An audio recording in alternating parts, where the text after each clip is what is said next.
السلام عليكم ورحمة الله وبركاته. وعليكم السلام ورحمة الله وبركاته.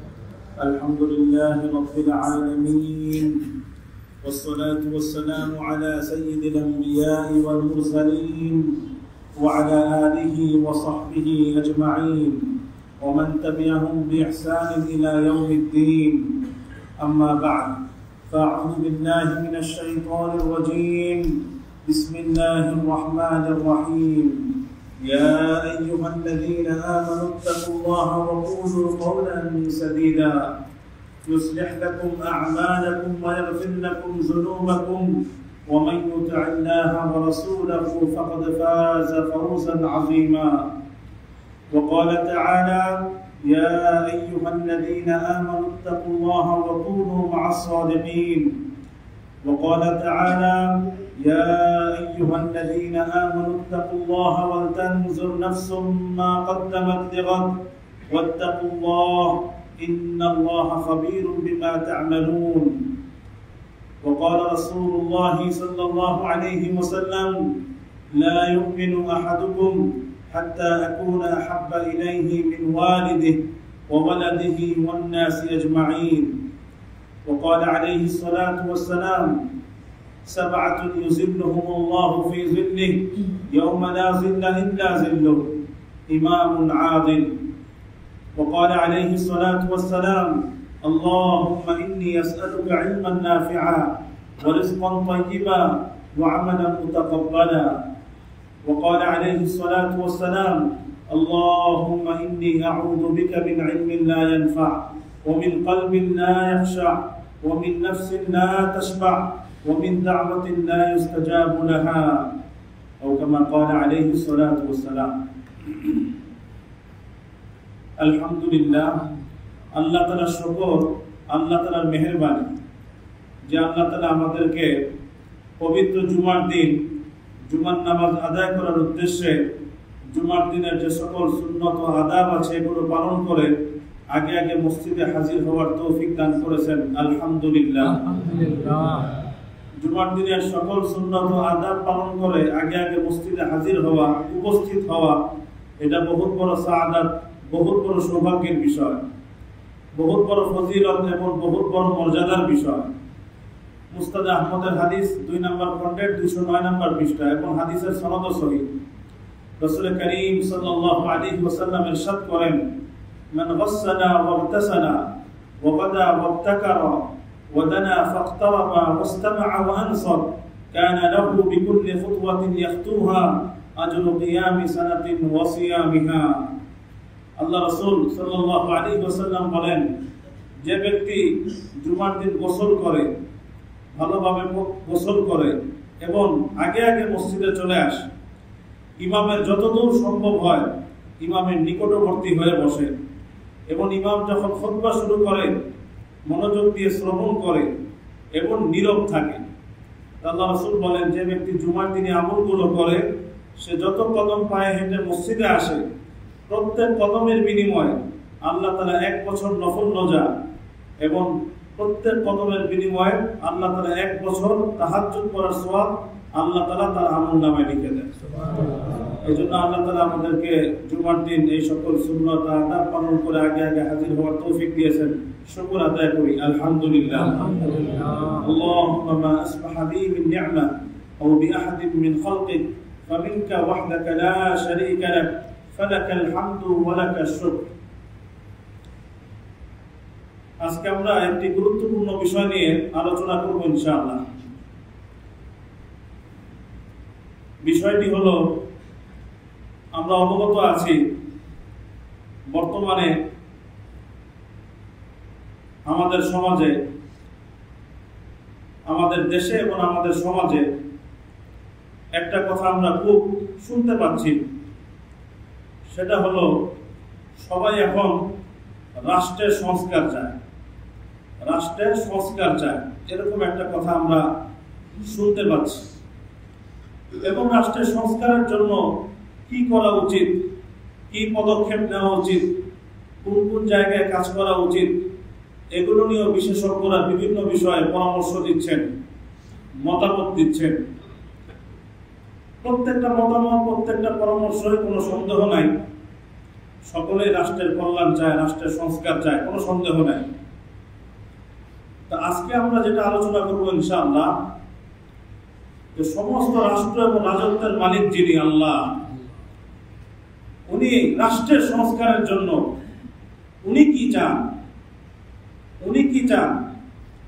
উনি একজন মুসলিম শাসকের কাছে, যে শাসক আল্লাহর কোন এক ভূখণ্ডকে শাসন করছে, আল্লাহ যেখানে তাকে নেতৃত্ব দিয়েছেন, কর্তৃত্ব দিয়েছেন, আল্লাহ সুবহানাহু ওয়া তাআলা তার কাছে কি চান, কি পদক্ষেপ চান, তার মধ্যে কি কি গুণ থাকা উচিত, তার মধ্যে কি কি সিফাত থাকা উচিত, কোন কোন বিষয়ে দায়িত্ব পালন করা উচিত, কোন কোন বিষয়ে দৃষ্টি দেওয়া উচিত, আল্লাহ সুবহানাহু ওয়া তাআলা কি চান, এটা সম্পর্কে আজকে আমরা এক কথা রাষ্ট্রের সংস্কার এবং মুসলিম শাসকদের করণীয়, মুসলিম শাসকদের গুণাবলী এবং করণীয়, এই ব্যাপারে আল্লাহ কি চান, এটা সম্পর্কে আজকে আমরা কিছু জরুরি কথা আলোচনা করার চেষ্টা করবো ইনশাআল্লাহ।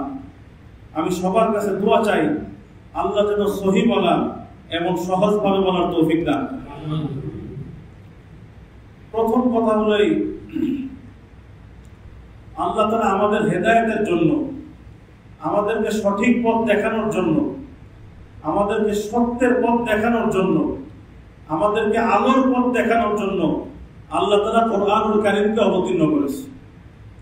কোরআনুল কারীমকে আল্লাহ তাআলা অবতীর্ণ করেছেন আমাদেরকে সঠিক পথ দেখানোর জন্য, সঠিক রাস্তা দেখানোর জন্য।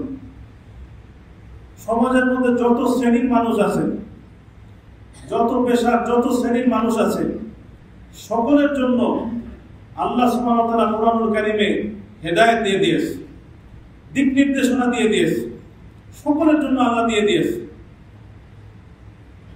ঠিক তদ্রূপ আল্লাহ সুবহানাহু ওয়া তাআলা যিনি রাষ্ট্রের কর্ণধার হবেন, যিনি রাষ্ট্রের শাসক হবেন, যিনি জনগণের শাসক হবেন, তিনি কিভাবে জনগণকে পরিচালিত করবেন, তিনি কিভাবে রাষ্ট্রের সংস্কার করবেন, কি কি পদক্ষেপ গ্রহণ করবেন, আল্লাহ সুবহানাহু ওয়া তাআলা এটাও কোরআনুল কারীমে বলে দিয়েছে।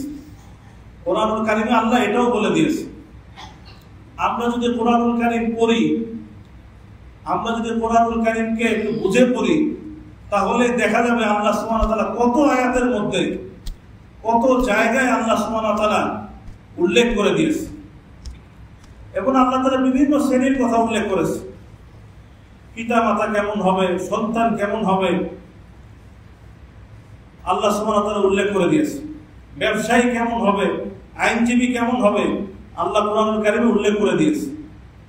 ঠিক তো আল্লাহ সুবহানাহু ওয়া তাআলা মুসলিম শাসক কি কেমন হবে, তার মধ্যে কি কি গুণ থাকতে হবে, কি কি করণীয়, কি কি পদক্ষেপ তাকে গ্রহণ করতে হবে, এটাও আল্লাহ সুবহানাহু ওয়া তাআলা কোরআনুল কারীমে কখনো নির্দেশ ভাবে আল্লাহ তাআলা তুলে ধরেছেন, কখনো আল্লাহ অতীতের যাদেরকে আল্লাহ তাআলা ক্ষমতা দিয়েছিলেন, রাজত্ব দান করেছিলেন, তাদের ঘটনাবলী আল্লাহ উল্লেখ করে দিয়েছেন, যাতে আমরা তাদের থেকে শিক্ষা গ্রহণ করি, তাদের থেকে আমরা আলো গ্রহণ করি।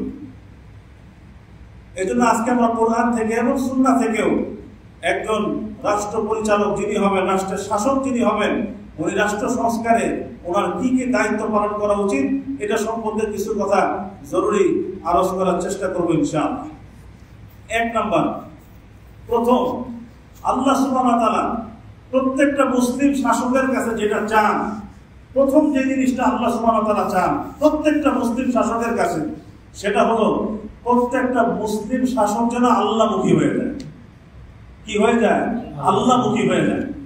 তার অন্তরে যেন এটা সবসময় থাকে যে আমাকে এই রাজত্ব কে দান করেছেন?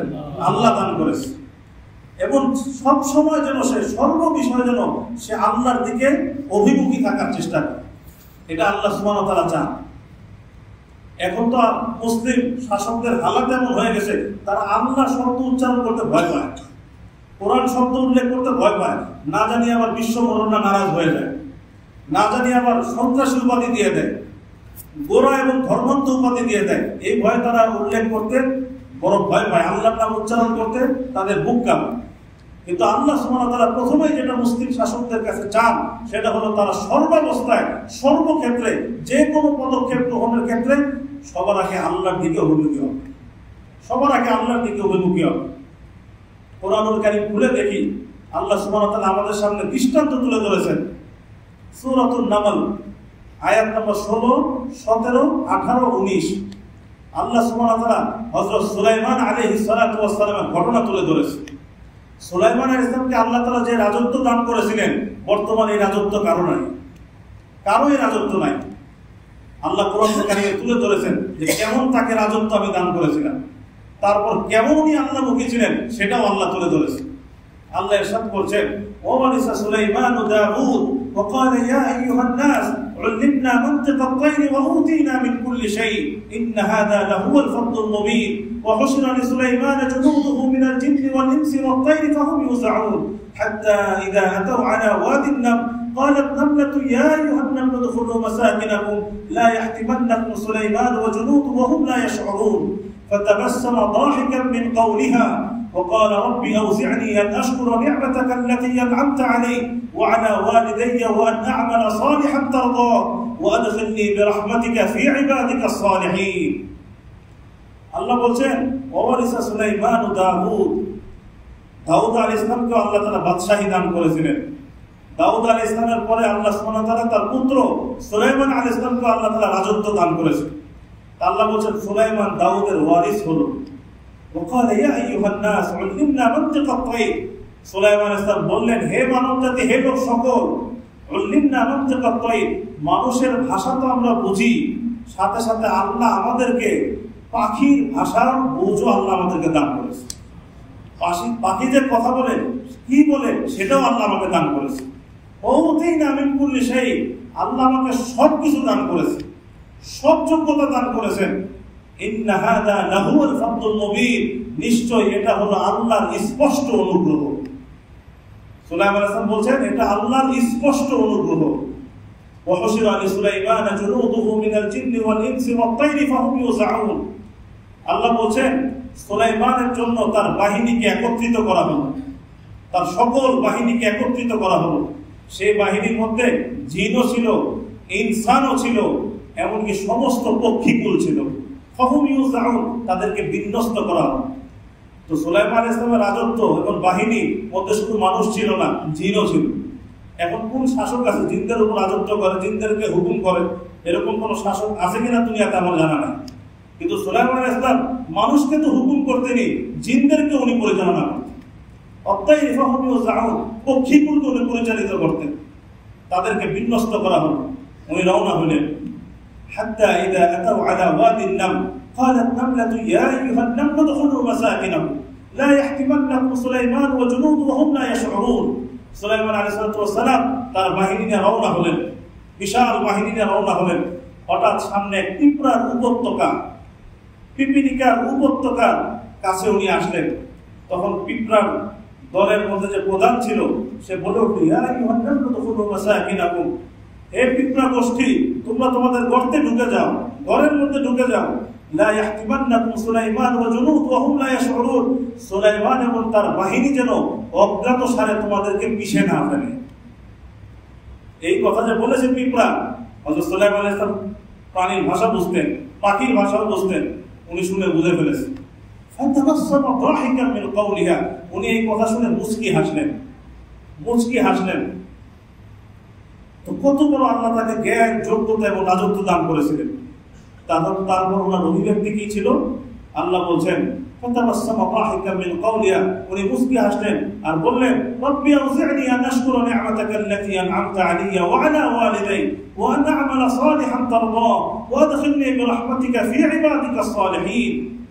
সুলাইমান আলাইহিস সালাম বললেন, হে আমার প্রতিপালক, আপনি আমাকে তৌফিক দান করেন, আপনি আমার প্রতি যে নিয়ামত দান করেছেন আমি যেন সেটা শুকর আদায় করতে পারি। ইয়া আল্লাহ, আপনি আমাকে তৌফিক দান করেন, আপনি আমার পিতার উপর যে নিয়ামত দান করেছিলেন আমি যেন সেটা শুকর আদায় করতে পারি।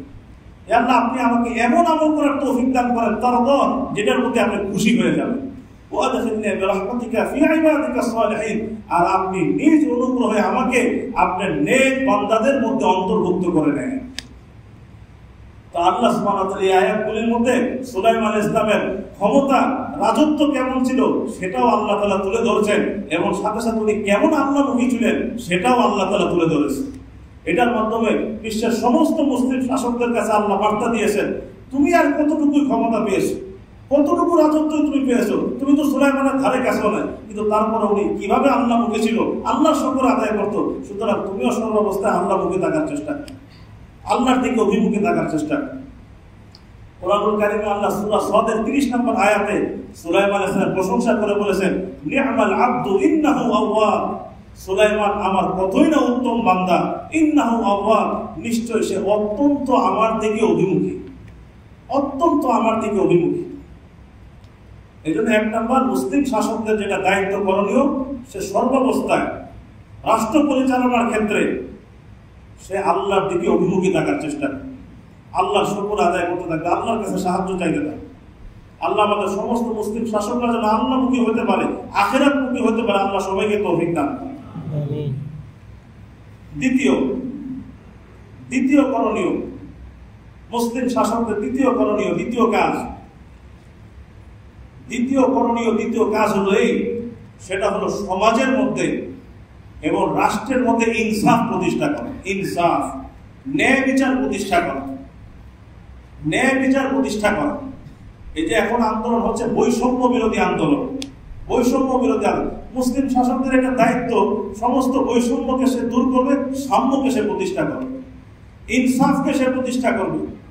আল্লাহ কোরআনুল কারীমে অনেক আয়াতে বলেছে ইনসাফ প্রতিষ্ঠা করো, সবার ক্ষেত্রে সমান আচরণ, দল মত আশা বর্ণ সবকিছু, ধনী গরিব সবকিছু নির্বিশেষে একজন মুসলিম শাসকের দায়িত্ব সে সমাজের মধ্যে ইনসাফ প্রতিষ্ঠা করে, ন্যায় বিচার প্রতিষ্ঠা করে। আল্লাহ কোরআনুল কারীমে উল্লেখ করেছেন সূরা সাদ আয়াত নম্বর 26, ইয়া দাউদ ইন্না জাআলনাকা খলিফাতান ফিল আরদ ফাহকুম বাইনান নাসি বিল হক ওয়া লা তাত্তাবি'ল হাওয়া ফায়ুদিল্লাকা আন সাবিলিল্লাহ। আল্লাহ বলেন, হে দাউদ, ওই যে সুলাইমান আলাইহিস সালাম তার পিতা দাউদ আলাইহিস সালাতু ওয়াস সালাম, উনাকেও আল্লাহ বাদশাহী দান করেছে। আমি তোমাকে জমিনে আমার প্রতিনিধি বানিয়েছি, জমিনে আমি তোমাকে প্রতিনিধি বানিয়েছি। জমিনের মালিক কে? জমিনের মালিক হলো আল্লাহ। এই জন্য জমিনে যাকে আল্লাহ তাআলা রাজত্ব দান করেন, ক্ষমতা দান করেন, সে মূলত আল্লাহর প্রতিনিধি, আল্লাহর প্রতিনিধি।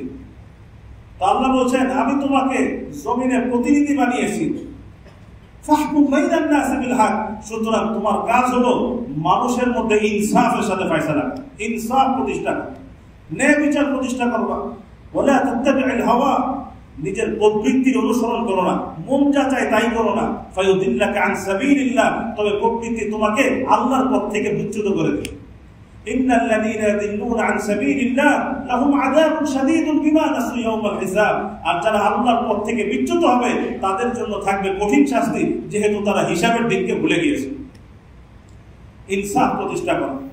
শুধু তাই না, আল্লাহ সূরা মায়দার 58 নম্বর আয়াতেও আল্লাহ বলেছেন, ওয়া ইযা হাকামতুম বাইনান নাসি আন তাহকুমু বিল আদল ইন্নাল্লাহা ই'মা ইয়া'যুকুম বিহি ইন্নাল্লাহা কানা সামিআন বাসীরা। যখন তোমরা মানুষের মধ্যে ফয়সালা করবা, ইনসাফের সাথে ফয়সালা করো, ইনসাফের সাথে ফয়সালা করো। ইন্নাল্লাহা ই'মা ইয়া'যুকুম বিহি, আল্লাহ তোমাদেরকে কত সুন্দর উপদেশ দিচ্ছেন। ইন্নাল্লাহা কানা সামিআন বাসীরা, নিশ্চয়ই আল্লাহ তাআলা সব কিছু শুনেন, সব কিছু দেখেন। আমি ইনসাফ করছি না বেইনসাফি করছি, ন্যায় বিচার করছি না সীমা লঙ্ঘন করছি, আল্লাহ কিন্তু সবই দেখছে, সব খবর আল্লাহর কাছে আছে। তো অনেক মুসলিম শাসকদের মধ্যে দেখা যায় ইনসাফের গুণাবলী নেই। নিজেদের দল হলে মত হলে একরকম আচরণ, ভিন্ন মত ভিন্ন দল হলে আরেক রকম আচরণ, নিজের ক্ষেত্রে একরকম মানদণ্ড, আরেকজনের ক্ষেত্রে আরেক রকম মানদণ্ড। আল্লাহ এটা থেকে মুক্ত থেকে ইনসাফের সাথে পরিচালনা করার হুকুম করেছে।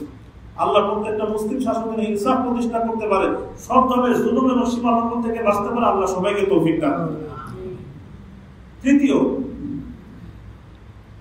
একজন মুসলিম শাসক তার দায়িত্ব হলো সমাজের বুকে সে আমর বিল মারুফ এবং নাহি আনিল মুনকারের কাজ করবে, ভালো কাজের আদেশ করবে, জনগণকে মন্দ কাজ থেকে নিষেধ করবে। এটা একজন মুসলিম শাসকের দায়িত্ব।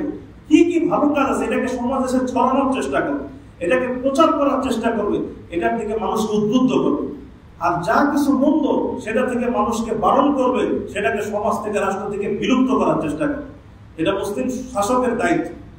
সূরা হজের 41 নম্বর আয়াত আল্লাহ ইরশাদ করেন, আল্লাযীনা ইন মাক্কান্নাহুম ফিল আরদ আকামুস সালাতা ওয়া আতাউজ যাকাত ওয়া আমারু বিল মা'রুফ ওয়া নাহু আনিল মুনকার ওয়া লিল্লাহি আকিবাতুল উমুর। আমার নেক বান্দা তো তারা, যদি আমি তাদেরকে জমিনের বুকে ক্ষমতা দান করি তাহলে তারা সালাত কায়েম করবে, যাকাত প্রদান করবে, ভালো কাজের আদেশ করবে, মন্দ কাজ থেকে নিষেধ করবে। আমর বিল মা'রুফ এবং নাহি আনিল মুনকার, এটা মুসলিম শাসকদের দায়িত্ব। ভালো কাজকে সে সমাজের মধ্যে, রাষ্ট্রের মধ্যে ছড়ানোর চেষ্টা করবে, সেই দিকেও জনগণকে উদ্বুদ্ধ করবে, আর মন্দ কাজ থেকে জনগণকে বারণ করবে, এবং সেটা যেন সমাজ থেকে, রাষ্ট্র থেকে নির্মূলন, সেটার জন্য সে পদক্ষেপ গ্রহণ চেষ্টা করবে। কিন্তু দেখা যায় অনেক মুসলিম দেশে উল্টাটা হচ্ছে, উল্টাটা আমর বিল মা'রুফ নাই, নাহি আনিল মুনকার নাই, উল্টাটা আছে, উল্টাটা আছে। আমরা যদি একটু গভীরভাবে দেখি মুসলিম দেশগুলোর হালত, এখন আমর বিল মা'রুফ নাই, ভালো কাজের আদেশ নাই, মন্দ কাজের আদেশ আছে। মন্দ কাজ করতে উদ্বুদ্ধ করা, ও মন্দ কাজ থেকে নিষেধ করা দায়িত্ব তা না, মন্দ কাজের মধ্যে উদ্বুদ্ধ করা। আল্লাহ যেন প্রত্যেকটা মুসলিম শাসক আমর বিল মা'রুফ এবং নাহি আনিল মুনকারের দায়িত্ব সঠিকভাবে পালন করতে পারে। আল্লাহ সবাইকে তৌফিক দান। চতুর্থ এই পয়েন্টটা অনেক গুরুত্বপূর্ণ। মুসলিম শাসক আমর বিল মা'রুফ নাহি আনিল মুনকার করবে, ভালো কাজের আদেশ করবে, মন্দ কাজ থেকে নিষেধ করবে, ঠিক আছে। কিন্তু তার নসিহতের পরেও, তার উপদেশের পরেও, তার আদেশের পরেও এরকম বহু মানুষ থাকবে, তারা কথা শুনবে না, তারা সমাজের মধ্যে মন্দ কাজ করার চেষ্টা করবে, অন্যায় অপরাধ করার চেষ্টা করবে, জুলুম এবং সীমালঙ্ঘন করার চেষ্টা করবে। এরকম লোক সমাজে থাকে। এই ক্ষেত্রে আল্লাহ সুবহানাহু ওয়া তাআলা মুসলিম শাসকদের দায়িত্ব দিয়েছেন দুষ্টের দমন, শিষ্টের লালন। দুষ্টকে যদি নসিহতে যদি সে নিবৃত্ত না হয় তাহলে তাকে দমন করো, যে জুলুম করবে, অন্যায় করবে, তাকে দমন করো। আর শিষ্টের লালন, যারা ভালো মানুষ, সৎ মানুষ, তাদের প্রতি সদয় আচরণ করা, এটা দায়িত্ব। আল্লাহ সুবহানাহু ওয়া তাআলা কোরআন কারীমে সূরা কাহফ নাযিল করেছেন। শুক্রবার দিন সূরা কাহফ, এটা আমরা সবাই পড়ার চেষ্টা করি। শুক্রবার দিন আমরা সবাই সূরাতুল কাহফ পড়ার চেষ্টা করি। আল্লাহ আমাদেরকে আমল করার তৌফিক দান। সূরাতুল কাহফের একদম শেষ দিকে 83 নম্বর আয়াত থেকে আল্লাহ সুবহানাহু ওয়া তাআলা শুরু করেছেন, একেবারে 98 নম্বর আয়াত পর্যন্ত আল্লাহ সুবহানাহু ওয়া তাআলা তুলে ধরেছেন। তো 83 থেকে নিয়ে আল্লাহ 88 নম্বর আয়াত পর্যন্ত আল্লাহ উল্লেখ করেছেন। কার ঘটনা শুনিয়েছেন? বিখ্যাত এক বাদশা ছিল, ন্যায়পরায়ণ বাদশা ছিল, তার নাম হলো যুলকারনাইন। যারা কোরআন কারীম পড়েছি আমরা জানি একজন ন্যায়পরায়ণ বাদশা ছিল, আল্লাহর নেক বান্দা ছিল যুলকারনাইন। আল্লাহ তাকেও রাজত্ব এবং ক্ষমতা দান করেছে। আল্লাহ তার ঘটনা কোরআন কারীমে শুনিয়েছে।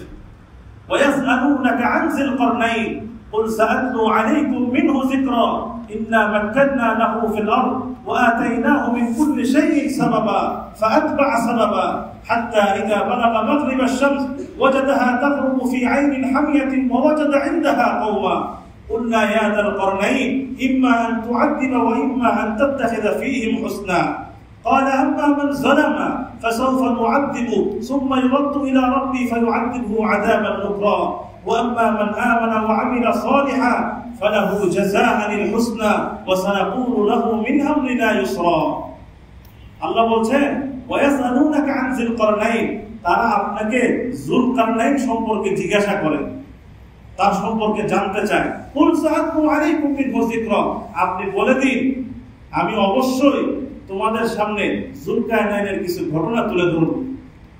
ইন্না মাক্কান্না লাহু ফিল আরদ ওয়া আতাইনাহু মিন কুল্লি শাইইন সাবাবা, আমি যুলকারনাইনকেও জমিনের বুকে বিশাল রাজত্ব দান করেছিলাম।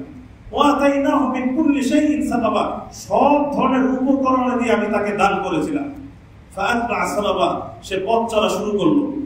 হাত্তা ইযা বালাগা মাগরিব আশ-শামস, অবশেষে পথ চলতে চলতে তিনি যখন ওই স্থানে পৌঁছলেন যেখানে সূর্য অস্তমিত হয়, হাত্তা ইযা বালাগা মাগরিব আশ-শামস ওয়াজাদাহা তাগরুবু ফি আইনিন হামিয়া, তিনি দেখলেন সূর্যটা এমন ভাবে অস্তমিত হচ্ছে যেন একটা সামনে একটা কর্দমাক্ত জলাশয় ছিল, সূর্যটা যেন সেটার মধ্যে ডুবে যাচ্ছে। যখন আমরা সাগরের পাড়ে দাঁড়াই মনে হয় যেন সূর্যটা কোথায় ডুবে গেল, সাগরের মধ্যে ডুবে গেল। সেই পর্যন্ত চলে গিয়েছেন যুলকারনাইন। সেখানে তিনি এক কওমকে দেখতে পারলেন, এক জাতিকে দেখতে পারলেন। এই জাতিটা ছিল একটু দুষ্ট ছিল। তা আল্লাহ সুবহানাহু ওয়া তাআলা এখন যুলকারনাইনকে পরীক্ষা করছেন। কুল্লা ইয়া যুলকারনাইন ইম্মা আন তুআযিবা ওয়া ইম্মা তাত্তাখিযা ফীহিম হুসনা। হে যুলকারনাইন, আমি বললাম হে যুলকারনাইন, তুমি চাইলে এদেরকে শাস্তিও দিতে পারো, চাইলে এদেরকে ছেড়েও দিতে পারো।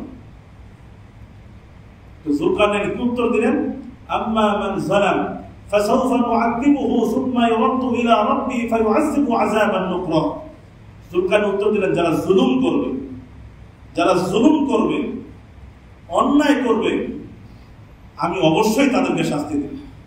অতঃপর তাদেরকে যখন তাদের প্রতিপালকের কাছে প্রত্যাবর্তন করানো হবে, তখন তিনি তাদেরকে আরো কঠিন শাস্তি দিবেন। ওয়াম্মা মান আমানা ওয়া আমিলা সালিহান ফালাহু জাযাউল হুসনা ওয়া সানাকুলু লাহু মিন আমরিনা ইউসরা। আর যারা আল্লাহর প্রতি বিশ্বাস পালন করবে, ভালো কাজ করবে, তাদের জন্য থাকবে উত্তম বিনিময়, আর আমি তাদেরকে সব ধরনের নির্দেশ দেওয়ার ক্ষেত্রে সহজতা অবলম্বন করব। এই যে আয়াতের মধ্যে আল্লাহ সুবহানাহু ওয়া তাআলা মুসলিম শাসকদের কর্মপন্থা কি হবে আল্লাহ তুলে ধরেছে। শিষ্টের লালন, দুষ্টের দমন। যারা ভালো হবে, ভালো আচরণ করবে, সমাজের মধ্যে ভালো মানুষ, তাদের প্রতি ভালো আচরণ করা, তাদেরকে প্রতিষ্ঠিত করা, তাদের প্রতি সদয় হওয়া। আর যারা অন্যায় করবে, অপচার করবে, ফাসাদ সৃষ্টি করবে, সমাজের মধ্যে বিশৃঙ্খলা সৃষ্টি করবে, তাদেরকে দমন করতে হবে, তাদেরকে শাস্তি দিতে হবে। এটা একজন মুসলিম শাসকের দায়িত্ব এবং কর্তব্য। শিষ্টের লালন, দুষ্টের দমন, এটা দায়িত্ব। যদি এটা না করা হয় তো সমাজের মধ্যে বিশৃঙ্খলা তৈরি হবে, ত্রাস তৈরি হবে, অন্যায় অপরাধ বেড়ে যাবে। একজন মুসলিম শাসকের দায়িত্ব, সে দুষ্টকে দমন করবে, এটা তার দায়িত্ব। নসিহতে কাজ না হলে দুষ্টকে দমন করবে। কিন্তু দেখা যায় মুসলিম শাসকদের, যারা বিভিন্ন মুসলিম দেশ আছে, শাসকদেরকে দেখা যায় যারা ভালো মানুষ, এদেরকে আরো নিপীড়ন এবং দমনের মধ্যে রাখে। আর যারা যত সব অন্যায় বিশৃঙ্খলা সমাজের মধ্যে তৈরি করে, তাদেরকে আরো লালন পালন করে, যাতে নিজেদেরকে টিকিয়ে রাখা যায়, নিজেদের অস্তিত্ব এবং ক্ষমতা টিকিয়ে রাখা যায়। এই জন্য তাদেরকে আরো লালন পালন করে। অথচ তার দায়িত্ব তাদেরকে দমন করা, সে উল্টা তাদেরকে লালন করে। প্রত্যেকটা মুসলিম শাসক যেন শিষ্টের লালন এবং দুষ্টের দমন করতে পারে, আল্লাহ সুবহানাহু ওয়া তাআলা সবাইকে তৌফিক দান করুন। পঞ্চম, মুসলিম শাসকদের আরেকটা বড় দায়িত্ব, কর্তব্য হলো জনগণের কল্যাণের জন্য অকাতরে খরচ করা। কল্যাণমূলক কাজে, জনগণের কল্যাণমূলক কাজে অকাতরে খরচ করা। এই ক্ষেত্রে কোন রকম কুণ্ঠাবোধ না করে, সামর্থ্য এবং সাধ্য অনুযায়ী জনগণের কল্যাণ হয় এরকম প্রত্যেকটা কাজে খরচ করার চেষ্টা করে। আল্লাহ সুবহানাহু ওয়া তাআলা যুলকারনাইনের পরে এই যে 95 সূরা কাহফের 94 এবং 95 নম্বর আয়াতের মধ্যে আল্লাহ সুবহানাহু ওয়া তাআলা তুলে ধরেছে। যুলকারনাইন চলতে চলতে এক এলাকায় গিয়ে পৌঁছলেন। সেখানে কওমকে পেলেন, তারা যুলকারনাইনের কাছে নালিশ দায়ের করল। কুল্লা ইয়া যুলকারনাইন ইন্না ইয়াজুজা ওয়া মাজুজা মুফসিদুনা ফিল আরদ ফাহাল নাজআলু লাকা খারজান আলা আন তাজআলা বাইনানা ওয়া বাইনাহুম সাদ্দা قال ما مكنني فيه ربي خير فأعينوني بقوة أجعل بينكم وبينهم ردما। যুলকারনাইন যখন এক অঞ্চলে পৌঁছলেন, তখন সেই অঞ্চলের মানুষ কি বলল? হে যুলকারনাইন, এই পাশে ইয়াজুজ এবং মাজুজ নামে এক সম্প্রদায় আছে। ইয়াজুজ মাজুজ নাম শুনেছেন আমরা? ইয়াজুজ মাজুজ কিয়ামতের আগে কিন্তু আবার বের হবে, কিয়ামতের আগে আবার এরা বের হবে। ইন্না ইয়াজুজ ওয়া মাজুজ মুফসিদুনা ফিল আরদ, এখানে ইয়াজুজ এবং মাজুজ গোষ্ঠী আছে, তারা জমিনের বুকে বিশৃঙ্খলা সৃষ্টি করে বেড়ায়। প্রায় তারা আমাদের জনপদে ঢুকে এবং তছনছ করে দেয়, ক্ষয়ক্ষতি করে দেয়।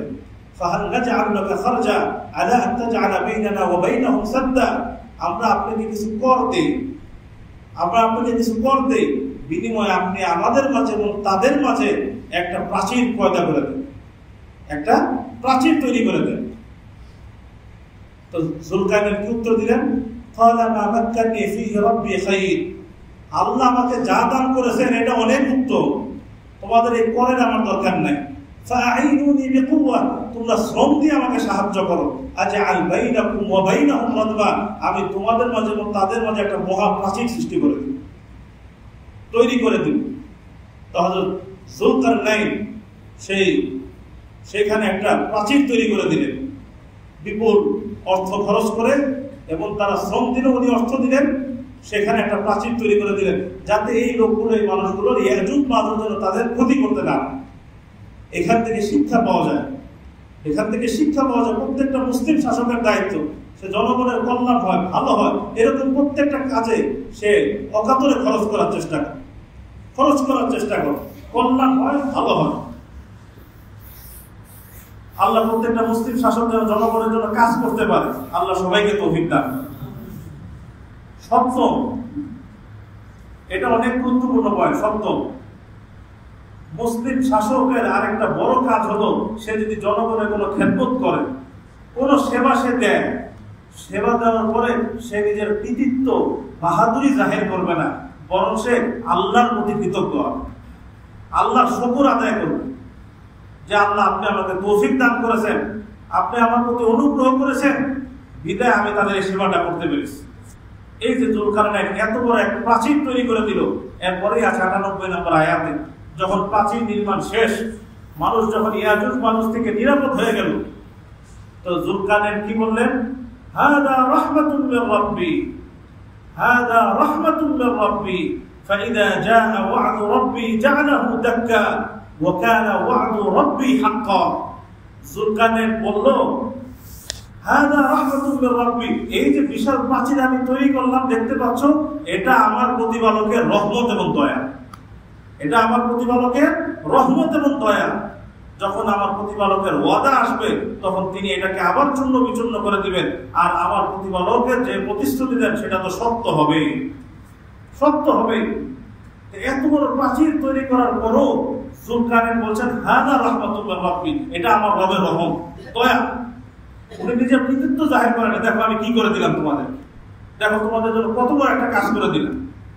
নিজের কৃতিত্ব জাহির করে নাই, উনি আল্লাহর রহম হিসাবে এটাকে কি করেছেন? পেশ করেছেন, আল্লাহ দয়া করেছে।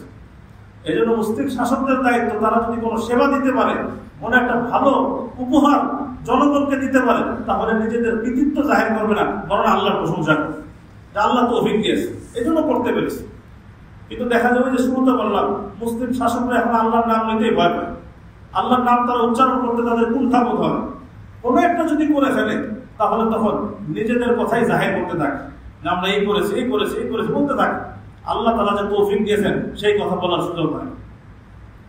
সময় নেই, আরেকটা বলে শেষ করে দিই, সর্বশেষ।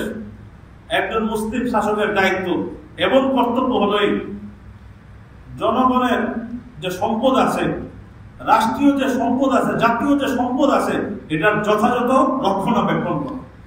কোনোভাবে যেন এই অর্থ পাচার না হয়, কোনোভাবে যেন এই অর্থ অপ্রয়োজনীয় এবং বিলাসী খাতে ব্যয় না হয়, এটার প্রতি পূর্ণ হুঁশিয়ার এবং সচেতন থাকে।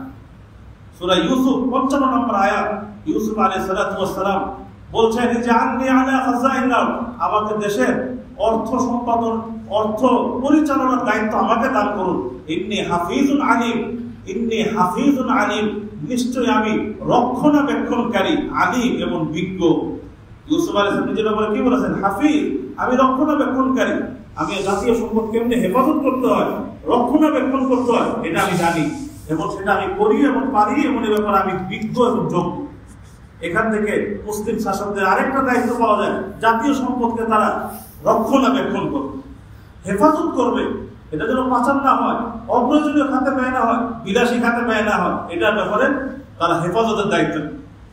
কিন্তু এখন তো আমরা দেখতেই পাচ্ছি, আমরা তো দেখতেই পাই যে মুসলিম শাসকরা কি করে, অর্থ সম্পদ, জনগণের সম্পদ, এগুলো কোথায় পাচার হয়, কোথায় যায়, সবাই দেখেছে, সবাই দেখেছে।